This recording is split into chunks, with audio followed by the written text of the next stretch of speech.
हो गया।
यहाँ से पढ़ेगी पढ़े तो यूनिवर्सिटी चंडीगढ़ से, लेकिन अभी अभी जयपुर कॉलेज कंसिस्टेंट कॉलेज है तो केमिस्ट्री में पढ़ा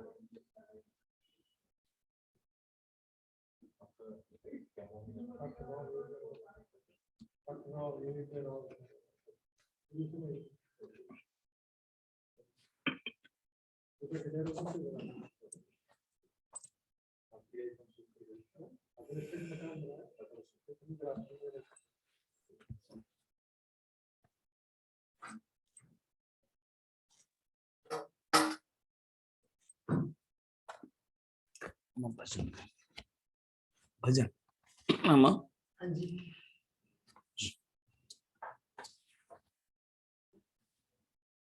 पेज 27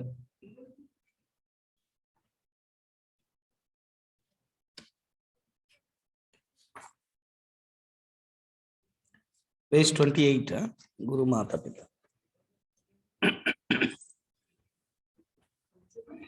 28 and number 24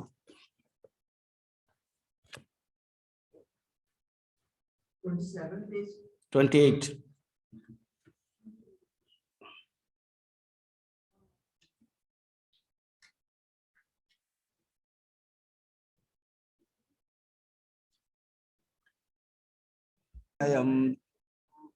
सद्गुरुं ब्रह्मविद्वरं सद्गुरुं ब्रह्मविद्वरं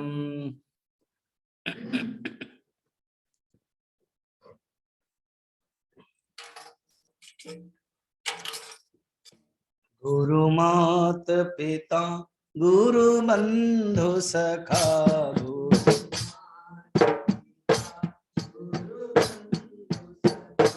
गुरु मात पिता गुरु बंधु सखा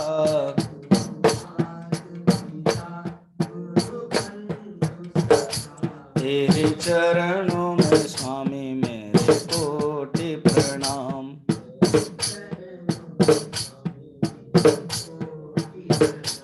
प्रियतम तुम्हें प्राणनाथ तुम्हें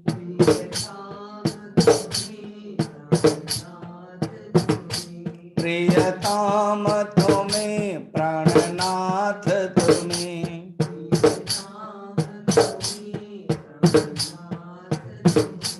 तेरे चरणों में स्वामी मेरे कोटि प्रणाम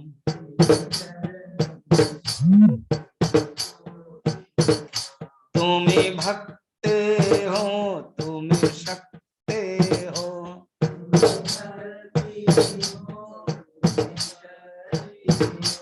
तुम्हें भक्ति हो तुम्हें शक्ति हो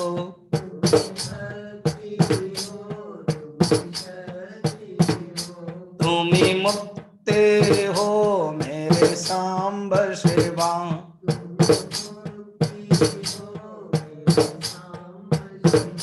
गुरु मात पिता गुरु बंधु सखा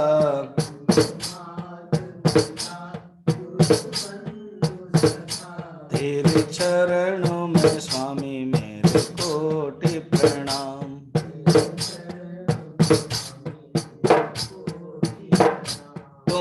प्रेरणा तुम्हें साधना,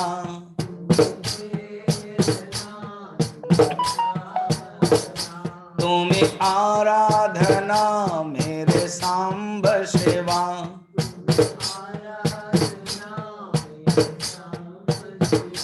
गुरु मात पिता गुरु बंधु सखा,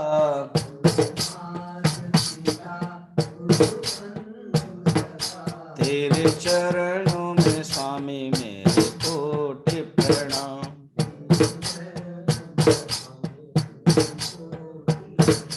तुम्हें प्रेम हो तुम्हें करुणा हो,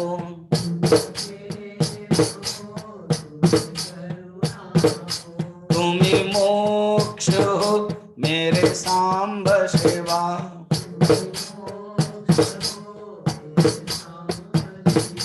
गुरु मात पिता गुरु बंधु सखा,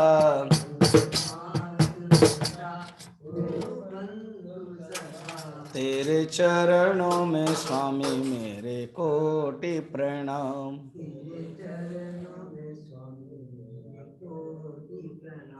मेरे कोटि प्रणाम, मेरे कोटि प्रणाम।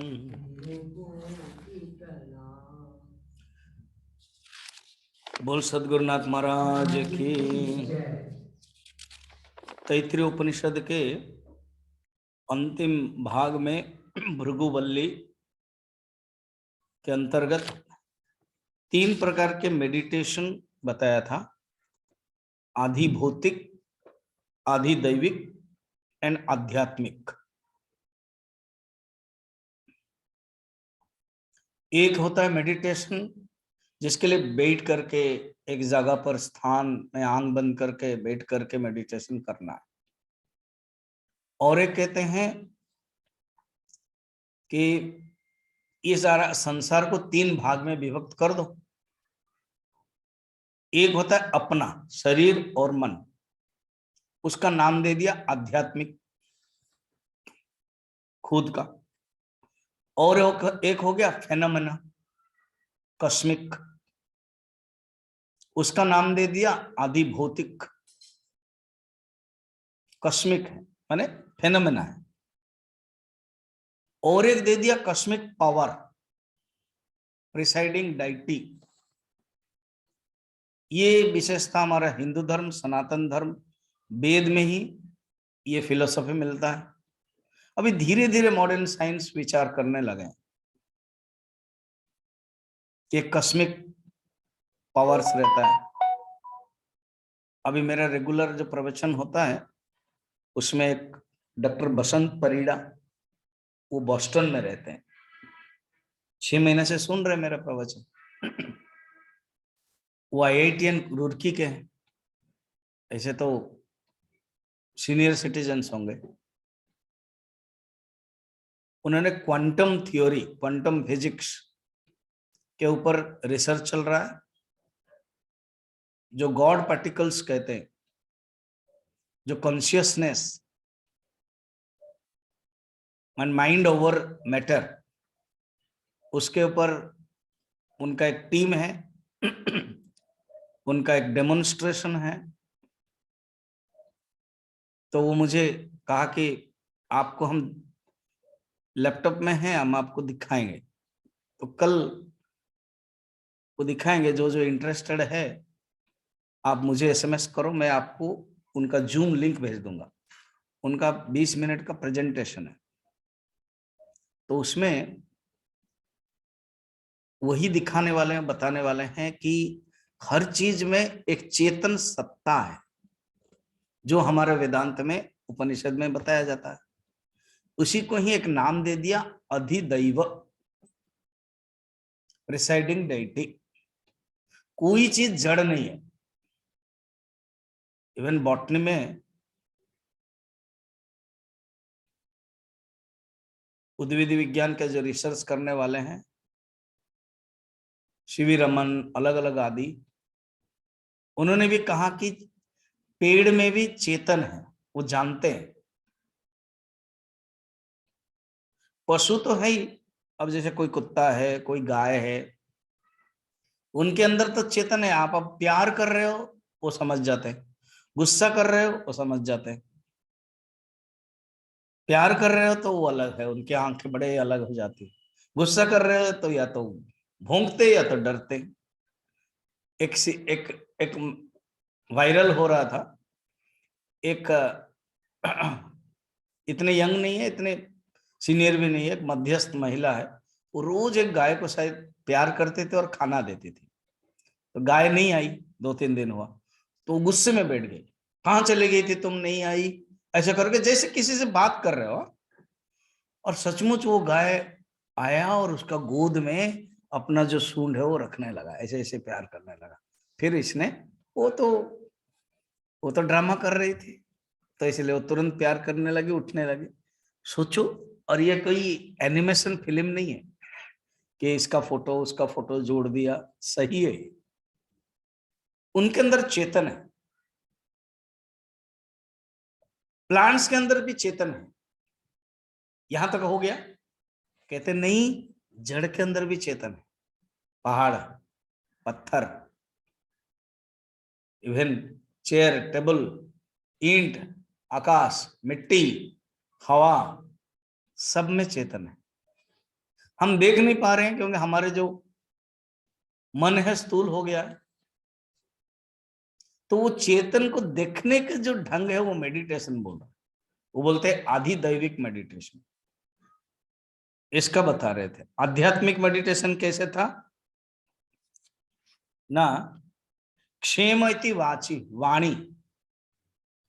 तो स्पीच में, वाणी में भी तुम देख सकते हो, प्राण अपान में भी तुम देख सकते हो, कर्म करते समय भी तुम देख सकते हो, गति के समय भी तुम देख सकते हो, विमुक्ति ते पायो के समय भी देख सकते हो। ये मानुषी समाज्ञा, समाज्ञा शब्द ये है, अर्थात ये आध्यात्मिक या समाज्ञा माने ज्ञान, समाज्ञा माने ज्ञान, सम्मक ज्ञान, समाज्ञा ज्ञान है। विज्ञान इति उपासनानि इत्यर्थः। आचार्य शंकर कहते ये समाज्ञा माने ज्ञान है, विज्ञान है, इति उपासनानि, ये उपासना है। ये कौन सी उपासना है? मानुष समाज्ञा है, आध्यात्मिक वाला। ये हो गया। अब उसके बाद अधिभौतिक के अंदर आध्यात्मिक अधिदैविक देखना है। अधिदैविक कोई अलग चीज नहीं है, इसलिए आप देखना अधिदैविक का अलग नहीं बताया। अधिभौतिक के अंदर ही अधिदैविक है। तृप्ति रीति वृष्टो, बारिश में तृप्ति देखना है।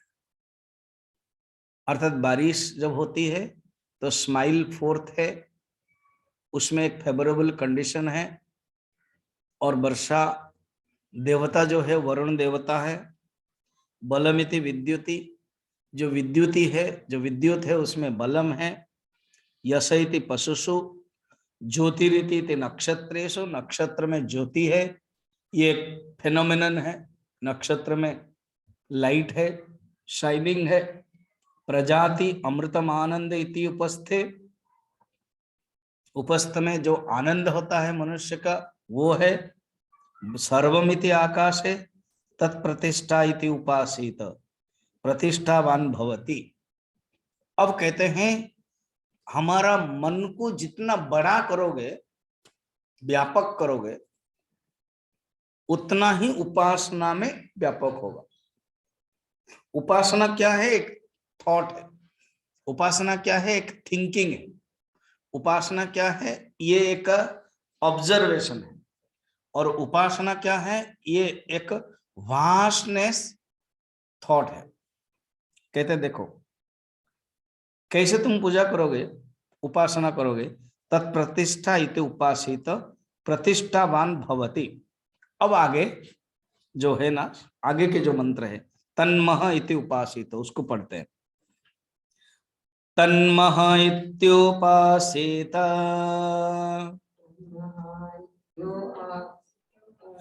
महान् भवते तन्मन इत्युपासीत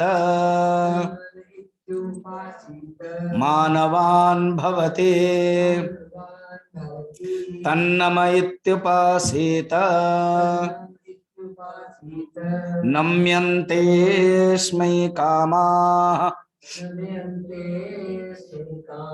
तद्ब्रह्मेत्युपासीत ब्रह्मवान् भवते। अब इतना थोड़ा सा देखते हैं। कहता अभी अपने मन को, अपने आप को छोटा सा नहीं समझना है, बड़ा समझना है। कैसे? तन मह इति पासित, वो जो परमात्मा है ना, वो महान है। वो जो परमात्मा है ना, वो महान माने श्रेष्ठ। ब्रह्म का अर्थ ही महान, श्रेष्ठ। और एक है महतत्व, क्योंकि उपासना के जो अधिष्ठाता देवता है वो महतत्व है। कैसे? महतत्व माने क्या है? सूक्ष्म शरीर उपहित चेतन इज इक्वल टू हिरण्यगर्भ। हिरण्यगर्भ वेदांत में व्यवहार होता है और सांख्य दर्शन में महत्तत्व व्यवहार होता है। कहीं कहीं हिरण्यगर्भ के बाद महतत्व, महतत्व ने समष्टि बुद्धि। तो हिरण्यगर्भ या महतत्व ये सूक्ष्म शरीर के अंतर्गत है, और उपासना सूक्ष्म शरीर मन है। तो ये हमारे जो मन है व्यष्टि मन है, और व्यष्टि मन को टोटल कर दो, combine, all together, all minds put together is equal to total mind है। तो ये जो टोटल माइंड है वो हिरण्यगर्भ है, महत्त्व है। उसको तुम समर्पण करो। तत् मह इति उपासीत, तुम जानो कि वो मह है, महान है। जो ऐसे करता है वो अपने आप को फिर कुकुन नहीं समझता है, अपने आप को शरीर नहीं समझता है। महान भवति, महान हो जाता है। क्लियर?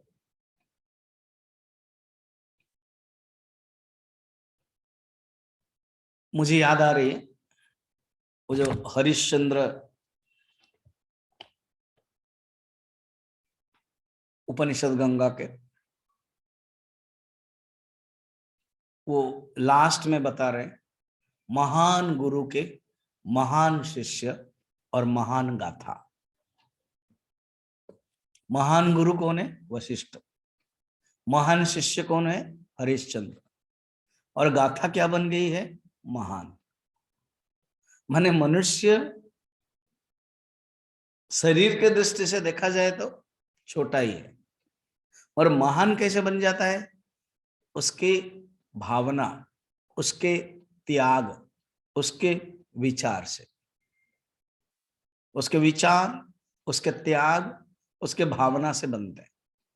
तो कहते हैं मनुष्य जब चिंतन करता है मैं ब्रह्म हूं, तो वो महान बन जाता है, महान भवति। तन मन इति उपासीत। अब कहते हैं वो मन ब्रह्म है, इस प्रकार चिंतन करो। अभी तुम हिरण्यगर्भ के नाम पर बताया, हमने बताया। अब तुम डायरेक्ट तुम्हारा जो मन है, जो मन तुम्हारा विक्षिप्त करता है, जो मन तुम्हारा संकल्प विकल्प है, जो मन तुम्हारा साथ में कभी जाता है कभी नहीं जाता है ना, जो मन के द्वारा हम मनमानी करते हैं, जो मन कभी हमारी बातें सुनता है, कभी हम मन की बातें सुनते हैं। बड़ा इंटरेस्टिंग है। कभी हम मन की बात सुनते हैं, कभी हमारी बात मन सुनता है। वो जो मन है जो तुम देख रहे हो प्रेग्नेंट है, इसको तुम जड़ मत समझना, इसको तुम एक एपरेटस मत समझना, इसको तुम एक इंस्ट्रूमेंट मत समझना। वो भी एक कंडीशन ब्रह्म है। उसको तुम ब्रह्म के रूप में देखो।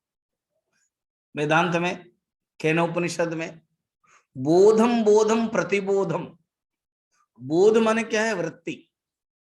मन के जो एक क्वालिटी है वो वृत्ति है। कहते हैं हर दो वृत्ति में चेतन को देखो। वृत्ति क्या है? पूज्य गुरुदेव वृत्ति की परिभाषा बताते हैं। वृत्ति है क्या? Condition consciousness is equal to thought. Condition consciousness is equal to thought.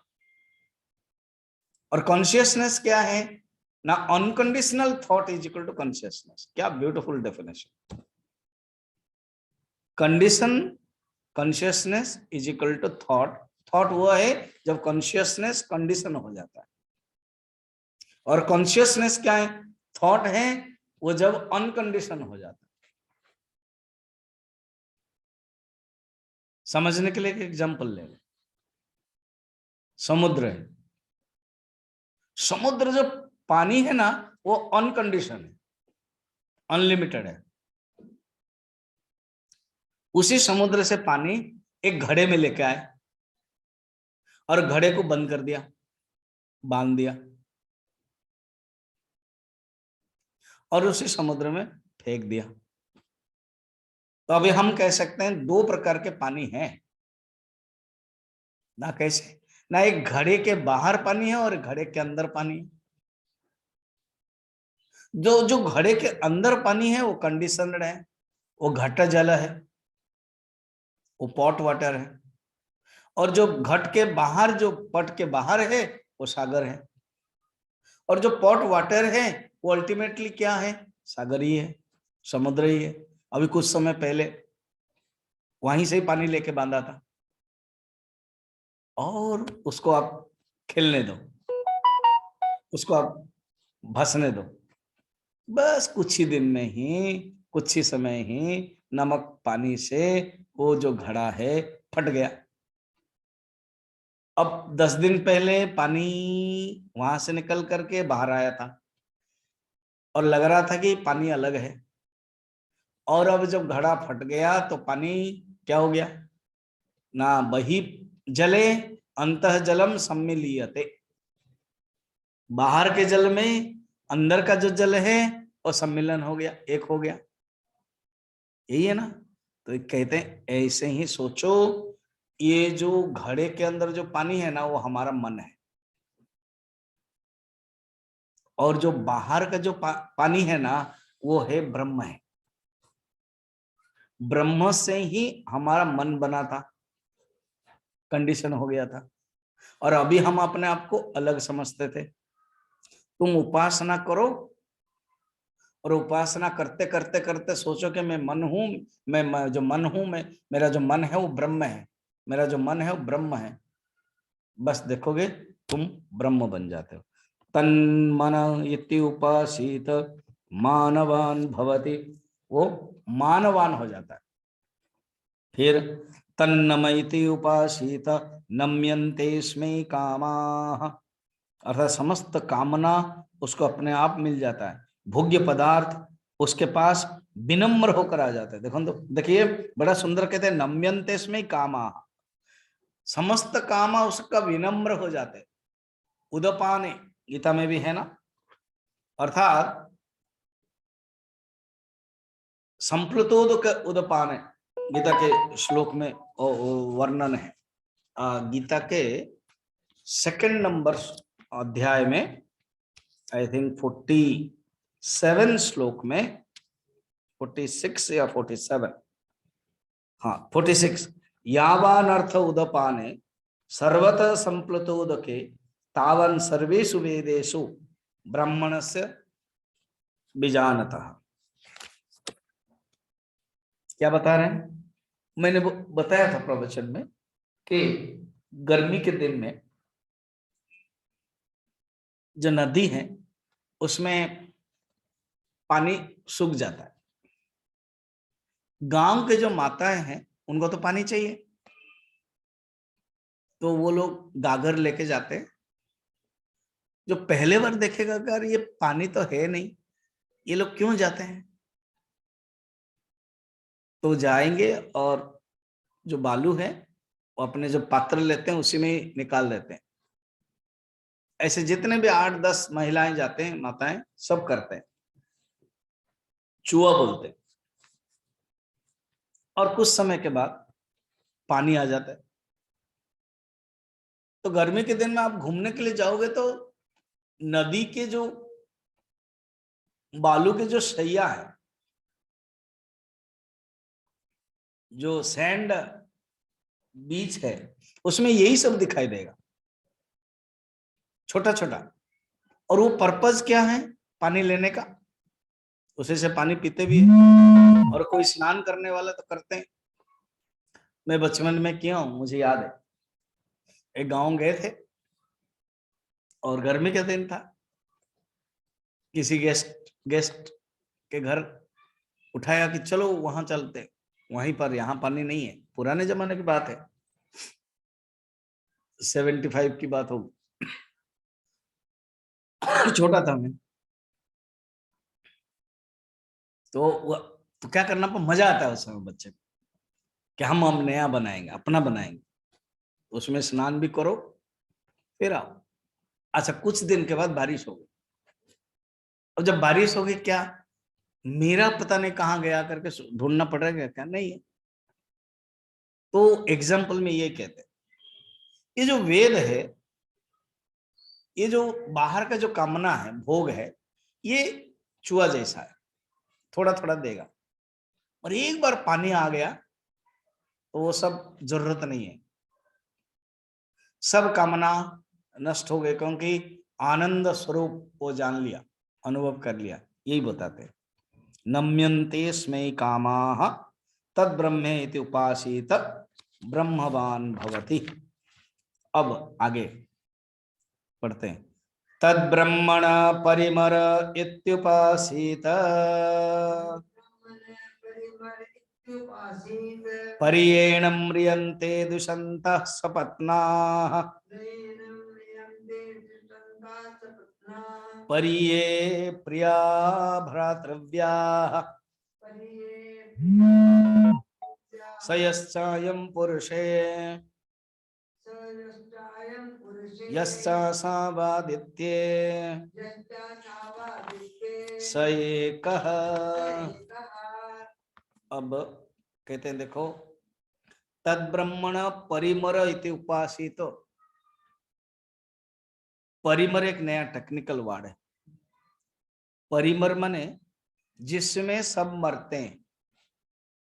अभी ब्रह्म को काल के रूप में समझो, ब्रह्म को शंकर के उपाधि में समझो।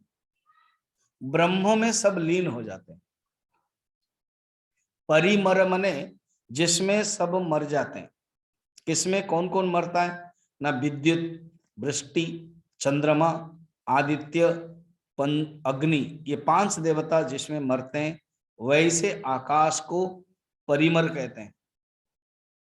एक एग्जांपल में विद्युत, देखो विद्युत हो आकाश में रहता है, होता भी आकाश में, लीन भी होता है आकाश में। वृष्टि आकाश, चंद्रमा आकाश, आदित्य आकाश, अग्नि आकाश। तो बृहदारण्यक आदि उपनिषद में इस पंचदेवता उपासना में आकाश को परिमर कहते हैं। कहते जैसे आकाश में ये उत्पन्न होते हैं, स्थित भी रहते, लीन होते हैं, वैसे ही ब्रह्म को समझो। ये आकाश भी ब्रह्म में ही लीन होता है। तो वो जो ब्रह्म है, परमात्मा ब्रह्म, वो असली परिमर है, जिसमें सब लोग लीन होते हैं। ये जगत भी लीन होता है। ये जो जगत दिखाई देता है वो भी लीन हो जाता है उस परमात्मा में, परम ब्रह्म में। तो ब्रह्म को तुम परिमर समझो। इसे क्यों बताया? अर्थ है, परमात्मा में नाम रूप लीन हो जाते हैं। जैसे एक एग्जाम्पल देखा था अभी, समुद्र का पानी बाहर और समुद्र का पानी अंदर। तो समुद्र का बाहर का पानी और समुद्र का अंदर, जो घड़े के अंदर पानी, कोई अलग अलग नहीं है। मगर जब तक समुद्र का अंदर का जो पानी बाहर के पानी में लीन नहीं होगा, वो अलग ही दिखाई देगा, अपने आप को अलग समझेगा। वो बोलेगा कि मैं तो छोटा हूं। खलील जिब्रान ने ये कहा कि जब तक नदी मरती नहीं है ना समुद्र में, तब तक वो छोटी ही बनी रहेगी। उसको मरना पड़ेगा और उसको लीन होना पड़ेगा। The river has to merge in ocean.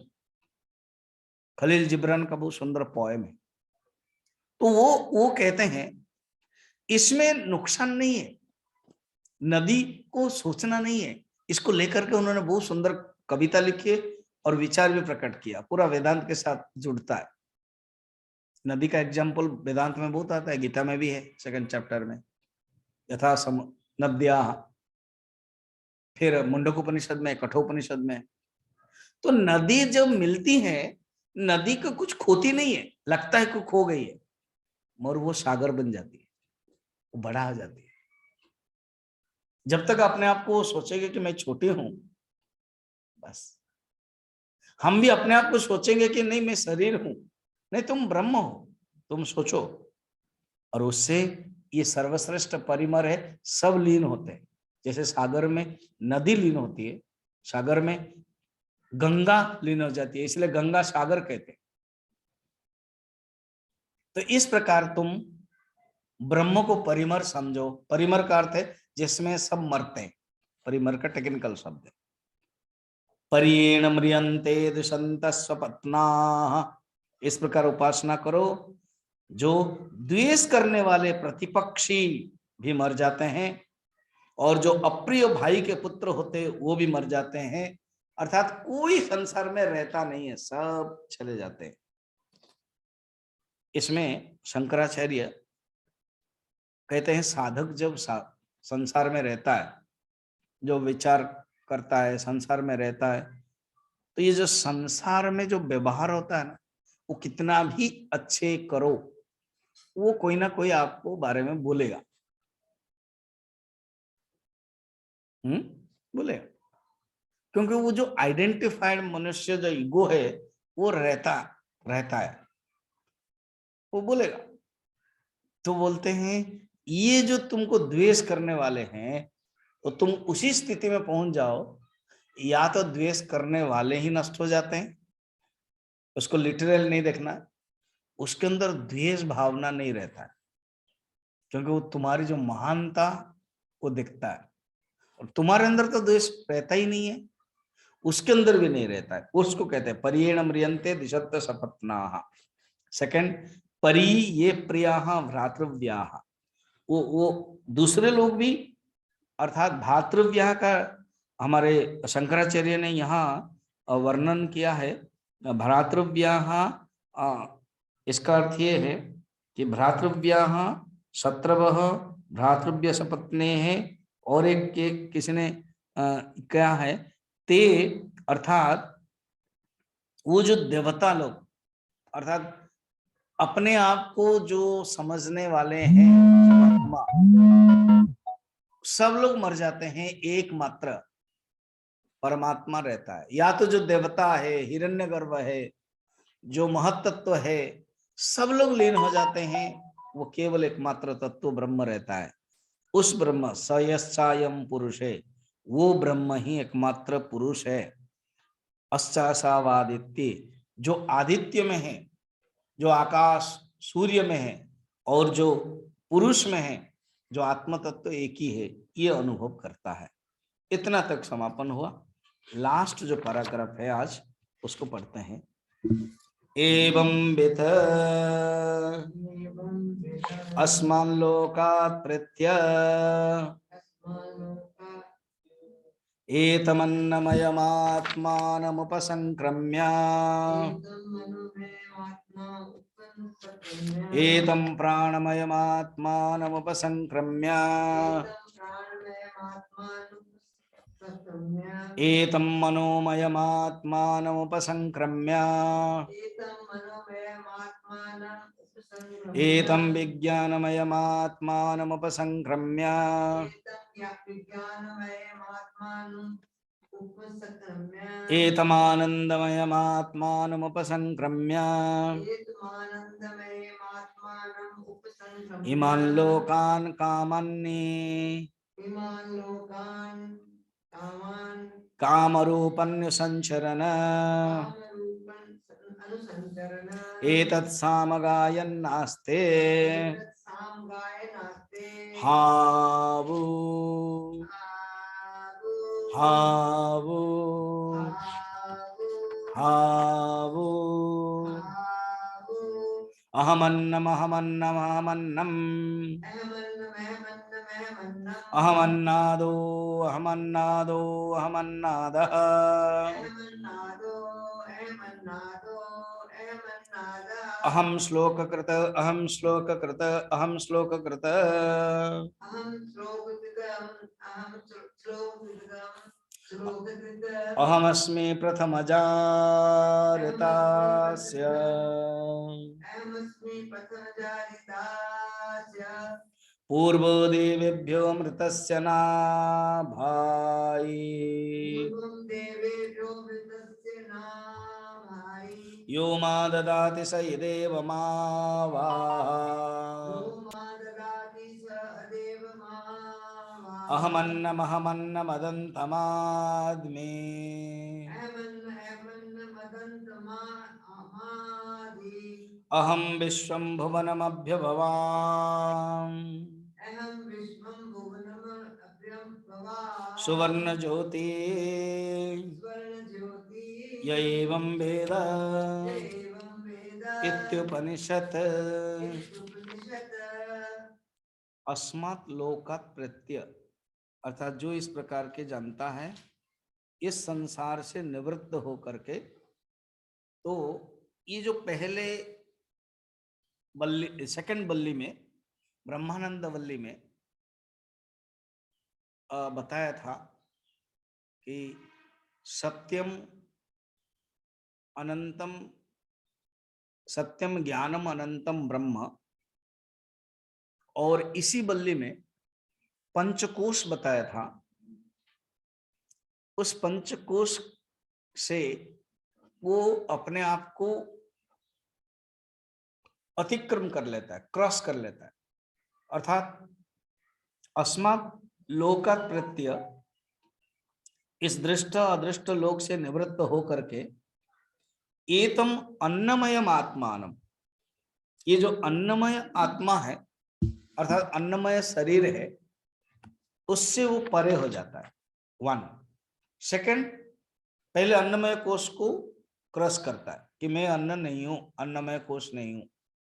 Second प्राणमय कोश, देखना एतम प्राणमय आत्मानम उपसंक्रम्य, उपसंक्रम्य माने संक्रमण करके, क्रॉस करके, उठ करके ऊपर उठ जाता है। अर्थात अपने आप को अन्नमय कोश, प्राणमय कोश, मनोमय कोश, विज्ञानमय कोश, आनंदमय कोश से हट जाता है, अलग हो जाता है। हो करके क्या करता है?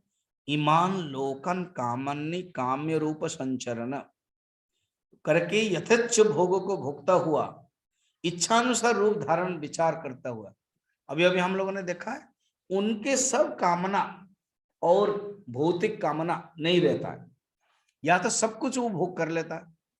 सर्व कामाः, सब का कर्म उसको मिल जाता है। इमान लोकन कामन्य काम रूप संचरण, अर्थात ये संसार में रहता है मगर वो आनंद में रहता है। महाभारत में वर्णन है, उपनिषद में वर्णन है। एक रेकुआ करके एक बैलगाड़ी चलाने वाला था, एक राजा थे।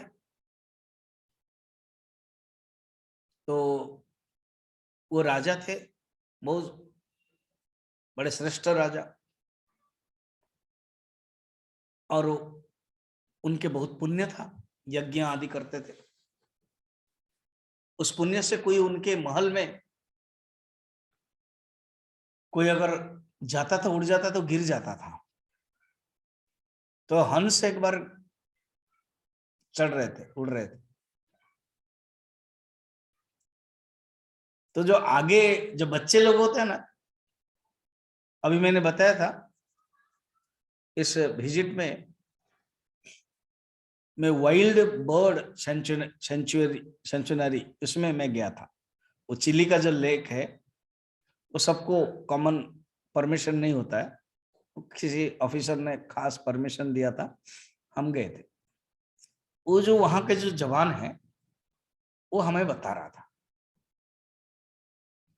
कि लगभग 15,000 किलोमीटर दूर से साइबेरिया से इसी दिसंबर में वो आते हैं बर्ड, और जब आते हैं तो झुंड आते हैं और 3-4 जगह जाते हैं। चिलिका आते हैं यहाँ, फिर जो बंगोपसागर जाते हैं, हैदराबाद के जो सागर है, चेन्नई के जो सागर है वहां जाते हैं, और जो बड़े बड़े लेक है वहीं जाते हैं, ज्यादातर लेक में जाते हैं। और वो बड़े ध्यान से जो जो एक्सपीरियंस है वो बता रहे थे, शायद वो पढ़े लिखे होंगे, उनका कोर्स होगा। कहते जो पहले आ चुके हैं ना, पिछले साल अगर कोई आ चुका है वो बर्ड पहले रहेगा सामने, और जो यंग बर्ड है वो जो जानते नहीं है, इसलिए वो बीच में रहेंगे, और साइड में पुराने वाले जो जानते हैं वो रहेंगे, और लास्ट में फिर रहेगा। सोचो तो उनका सुरक्षा कवच कितना है और हमारा सुरक्षा कवच क्या है, पता चल रहा है। सोचो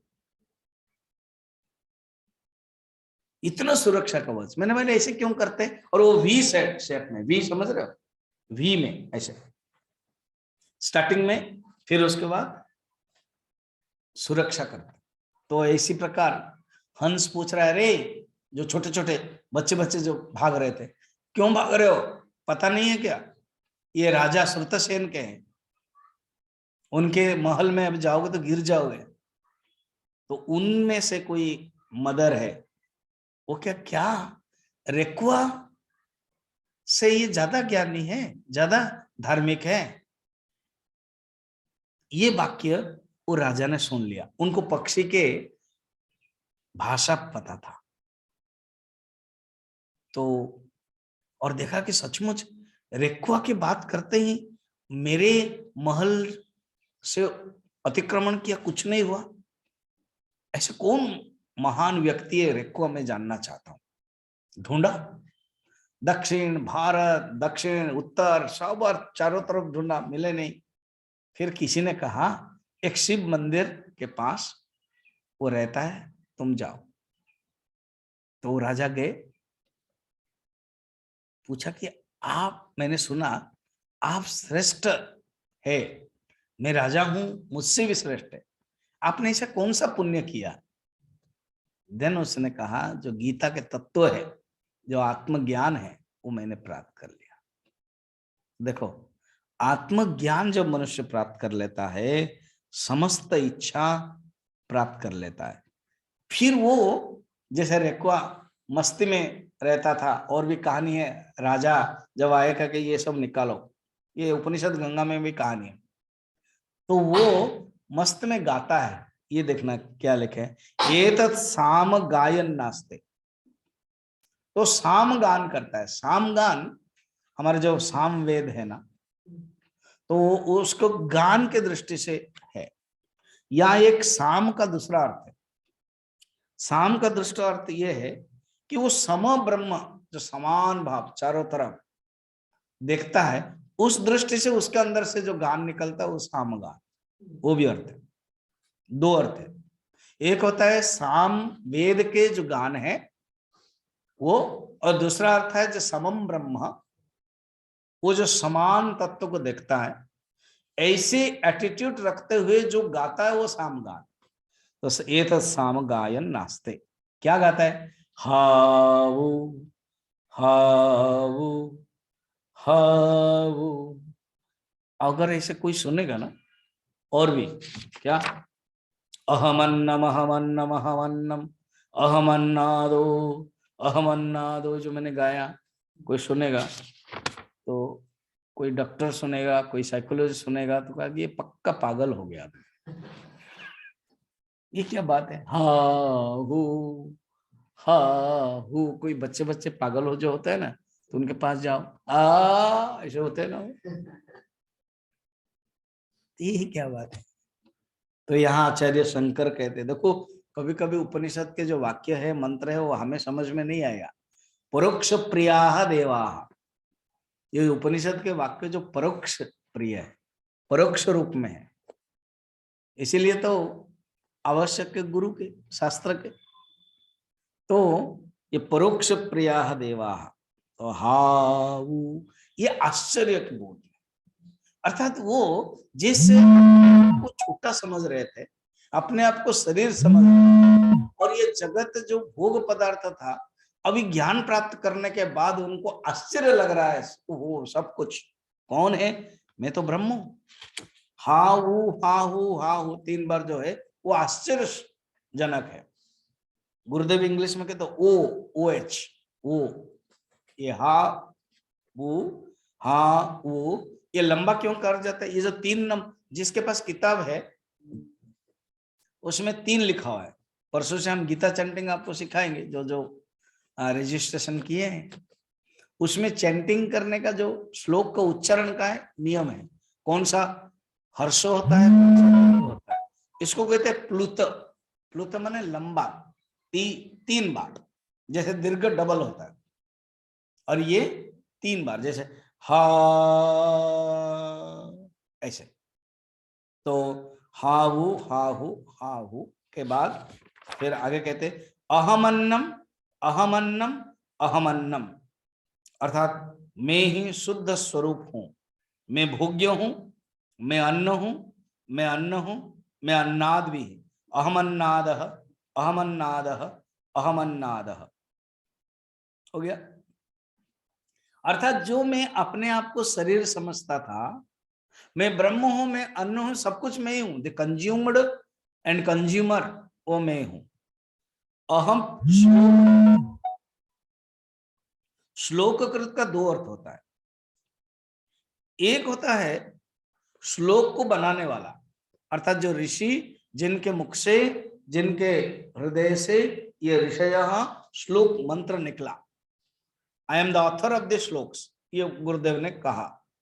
दूसरा श्लोक का शंकराचार्य क्या भाष्य लिखते हैं, श्लोक कृत माने अन्न और अन्नाद के संघात करता भी मैं हूं, अर्थात मैं संघात करता, अर्थात ये जो जड़ और चेतन को जो जोड़ने वाला, वो भी चेतन तत्व है, वो भी परमात्मा तत्व है, वो है। और अहमअस्मि प्रथमजा, प्रथमजा माने जो प्रथम पैदा हुए वो हिरण्यगर्भ, ईश्वर पैदा नहीं होते, ईश्वर के बाद हिरण्यगर्भ होता है, वो प्रथमजा। तो मैं जो प्रथमजा, अर्थात ये संपूर्ण जगत के पहले हिरण्यगर्भ से मैं उत्पन्न हुआ हूं। अहमअस्मि प्रथमजा ऋता, ऋता का अर्थ है जो देवताओं के पूर्ववर्ती विराट स्वरूप, पूर्व देवेभ्य अमृतस्य ना भाई, ना भाई माने नाभि, रेली ना भाई, नाभि। I am the centre for the अमृतस्य, जैसे उपनिषद में अमृतस्य सेतु हो, मुंडक उपनिषद में, तो मैं अमृत का सेतु हूं, मैं अमृत का नाभि हूं। अहम पूर्व देवेभ्य, अर्थात देवताओं से पूर्ववर्ती जो विराट, देवताओं से जो पूर्ववर्ती हिरण्यगर्भ विराट स्वरूप मैं हूं। अमृत्व का केंद्र स्थान भी मैं हूं। यो मा ददाति स देव मा, अर्थात जब मनुष्य अनुभव करता है, रियलाइज कर लेता है, तो कुछ कहते हैं, कुछ कहते नहीं है, ज्यादातर नहीं कहते, मगर जो कहते हैं वो किस ढंग से कहते हैं अलग अलग हो सकता है। गुरुदेव कहते हैं कोई मोहम्मद है, तो उनका डिक्लेरेशन अलग होता है, और उपनिषद के जो है उनका डिक्लेरेशन अलग होता है। कोई कहता है मैं शिवोहम शिवोहम शिवोहम, कोई कहता है मैं शहंशाह हूं, कोई कहता है द सन ऑफ इमोर्टल है। तो वो अलग अलग रूप में भावना है। अलग अलग, कोई I am the raja, I am the Caesar, I am the shah, कोई आई एम द गॉड, अनहलक, मंसूर कहते हैं अनहलक, कोई कहता है उपनिषद में जैसे शिवोहम शिवोहम, और यहाँ पर कहते हैं अहम ब्रह्म, अहम ब्रह्म। शब्द अलग अलग है अपने अपने प्रारब्ध संस्कार के कारण। देखिए कैवल्य उपनिषद में भी है क्या, मय्येव सकलम जात मयि सर्वम प्रतिष्ठितम मयि सर्वम लयम याति तद ब्रह्म अहम अस्मि अद्वयम। मुझसे ही सारा संसार उत्पन्न हुआ है, मुझमें ही लीन है, मुझ में ही स्थित है, मैं ही सर्वम ब्रह्म हूं। त्रिषु धामसु यद भोग्यम भोक्ता भोगश्च यद भवे तेभ्यो विलक्षण साक्षी चिन्मात्र सदाशिव अहम। इसी कैवल्य उपनिषद में ही कि जितने भी भोग्य पदार्थ देखते हो, भोक्ता भी देखते हो, भोग भी देखते हो, उससे परे यद भवेद भोक्ता भोगश्च तद भवेद तेभ्यो विलक्षण साक्षी।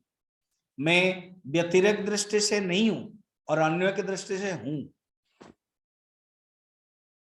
मैं व्यतिरेक दृष्टि से नहीं हूं, मैं शुद्ध हूं, और मैं अन्य की दृष्टि से मैं ही सब कुछ हूं। तो अन्य व्यतिरेकाभ्याम, तो उसको अन्य दृष्टि से यहाँ पर कह रहे अहमन्नम यो माम ददाति स यदेव मावाह। अर्थात जो अन्न रूप मुझे देता है, ददाति माने देता है, जो उपासना की दृष्टि से कहते थे, पहले उपासना दृष्टि से कहते थे, अभी क्या कहते हैं, जो मुझे अन्न रूप अन्नार्थियों को देता है, वो इस प्रकार ही मेरी रक्षा कर देता है। यो मा ददाति स यदेव मावाह, वाह माने रक्षा करता है। अहमन्नम अदंतमाधमी, अर्थात मैं ही वो सब ब्रह्म हूं, भक्षण करने वाला भी मैं ही हूं, मैं ही अन्न रूप से भक्षण करता हूं, भोक्ता भी मैं हूं। देखिए कैवल्योपनिषद में कहते हैं त्रिषु धामोसि युद्भोग्यम भोक्ता भोगश्च यद भवे तेभ्यो विलक्षण साक्षी। व्यतिरेक मेथड से भोक्ता में नहीं हूं, भोग्य में नहीं हूं, भोजन में नहीं हूं। यहाँ पर क्या कहते हैं, अहमन्नम अदंतमा, अर्थात सब कुछ मैं हूं। अन्वय के मेथड से जो भी तुम देखते हो वो मैं ही हूं, इसका जो सबस्ट्राटम है, उसका जो अधिष्ठान है वो मैं हूं। अहम विश्वम भुवनम भव्य भवाम, अब आ गया इसी में भी यही है अन्वय मेथड। ये जो भुवन को देखते हो वो मैं ही हूं। अहम विश्वम भुवनम अभ्य भवाम, भुवन का भी पराभव में हूं, भुवन का भी मालिक में हूं, और भुवन से भी परे में हूं। पराभव माने परे। सुवर्ण ज्योति ही, ये जो सूर्य के समान जो ज्योति है वो मेरा स्वरूप है, प्रकाश स्वरूप, चैतन्य स्वरूप, सुवर्ण ज्योति ही। यह एवं वेद, जो इस प्रकार के जानता है वो जीवन धन्य हो जाता है। इति उपनिषद, ये ही उपनिषद कहा गया है। जितना चिंतन करेंगे उतना ही आनंददायक है।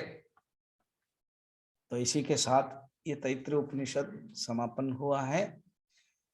कल क्लास नहीं होगी, हो गया कल हवन है 9:30 से 10:30। तो जो पटियाला के डिवोटीज आएंगे तो अच्छा है, यहाँ 1-2 है, पुष्पम्मा कोर की है, तो वो तो आएंगे तो अच्छा ही है। और जो नहीं बाहर हैं वो लोग देख सकते हो, हम गूगल मीट का भेज देंगे। परसों इसी हॉल में 3 से 5 सुंदरकांड पाठ है, 15 तारीख को। अच्छा, कल 14 तारीख को वो जो डॉक्टर बसंत परिड़ा वो 20 मिनट का कुछ क्वांटम थ्योरी के बारे में प्रेजेंटेशन देंगे। जिसको चाहिए मुझे आप बोल सकते हो तो मैं भेज दूंगा उनको। एंड कल 6:30 बजे शाम को, 6:30 से 7। परसों सुंदरकांड पाठ है 15 तारीख। 16 तारीख संडे है, थोड़ा छुट्टी दे देते हैं। फिर 17 से हम भागवत लेंगे। तो भागवत 10वें स्कंद तक चल रहा था, 10वें स्कंद, और उसको जहां से हम छोड़ दिए थे उसको हम लेंगे। पहले भागवत का एक अध्याय हम पढ़ेंगे, तो आप लोगों के पास जो किताब होगा, श्लोक इसी बहाने पढ़ने के लिए आदत बनेगा, संस्कृत का मूल संस्कृत, फिर उसके बाद अर्थ बताएंगे। तो इस प्रकार के 17 से लेकर 17, 18, 19, 20, 21 लेंगे। फिर एक दिन के बाद गीता 10 चैप्टर प्रारंभ करेंगे। ओके। ओम पूर्णमदः पूर्णमिदं पूर्णात् पूर्णमुदच्यते पूर्णस्य पूर्णमादाय पूर्णमेवावशिष्यते। ओम शांति शांति शांति। हरि ओम। श्री गुरुभ्यो नमः। हरि ओम।